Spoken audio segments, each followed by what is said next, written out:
ካናዳ እንደመጣ ብዙ ነገሮች ገጥመዋል። ሌላው እንቅፋት የሆነብህ የእንግሊዘኛ ጉዳይ ነውና እንግሊዘኛ ደግሞ ብዙ አትችልም። አንተ እንደውም ከእንግሊዘኛ ይልቅ እንካ ሰላምቲያ ነበር የምትችለው። ፖሊስ ያዘኝ፣ እኔን ያዘኝ።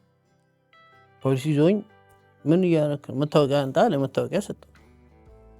መታወቂያ አለ አለኝ። አዎ እንጣ አለኝ። ሰጠው። ቀዳደደውና በልካም በኋላ የለም አለኝ።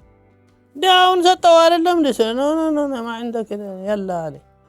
እባክህ እና ምን ልታረግ ነው? ወደ ፖሊስ ጣቢያ በቃ እሺ እንሂድ ብየው እየሄድን እያለ ፍሬንዴን አየሁ።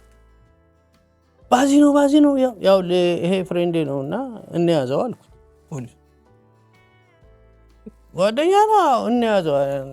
ባዚና ና ታፍሼ እኮ ነው በእናትህ አብረን እንታፈሳለን። አብረን ታፈሰንና አንተና ተንገገማታ ዝም ብለህ ታሳፍሰኛለህ እንዴ ምናምን ይለኛል። ታዲያ እኔ ብቻዬን እዛ እስር ቤት ምን እንዴት ይመቻል ምናምን እየተባለ ህይወትህ ሁለት ነገሮች እንደምጠላ አውቃለሁ፣ ፖሊስና ፍርድ ቤት። ምንድን ነው ምክንያት? ይኸውልህ አንድ ጊዜ የቴሌኮሙኒኬሽን ሚኒስትሩ ቤት ገባል። ስራው መስሪያ ቤት ሄደንና ማናችሁ ሲለን የጃንሆይ ልጆች ነው። የጃንሆይ ልጅ አዎ ማትባላለህ ሲለኝ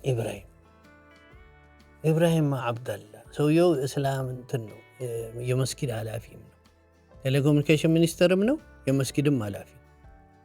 ስለዚህ ኢብራሂም አብደላ ጃንሆይ ኢብራሂም አብደላ የሚባል ልጅ አላቸው። እኔው ላ ሐውላ ኢላ ቁወተ ኢላ ቢላህ ሰውየው ይሄ ዓለም እንዴት አይነት የጃንሆይ ልጅ ተሰዶ መጣ በቃ አለ። ዋ ያለ ሰፈር ጠራ።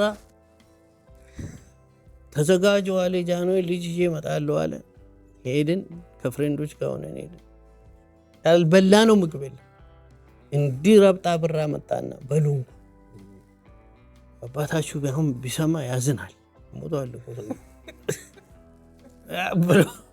ብሎ እሺ ብለን ኮይኑን ተቀብለን እስኪ ደግሞ አሁን የትምህርት ቤት ህይወት እናውራ። ምክንያቱም በኮምፒውተር ሳይንስም በህግም እንዲሁም ማስተርስን ሁሉ ጨርሳልና እስኪ የትምህርት የስኬት ህይወት እናውራ። 51ኛ ከ52 ልጅ ወጣው። 52ኛው ልጅ እኮ ሞቶ ነገር ካናዳ ስትመጣ ፖሊስ ነው የሆንከውና ሆንኩት። ፖሊስ የሆንክበት አጋጣሚ ንገረን። በጣም አስገራሚው እሱ ነው።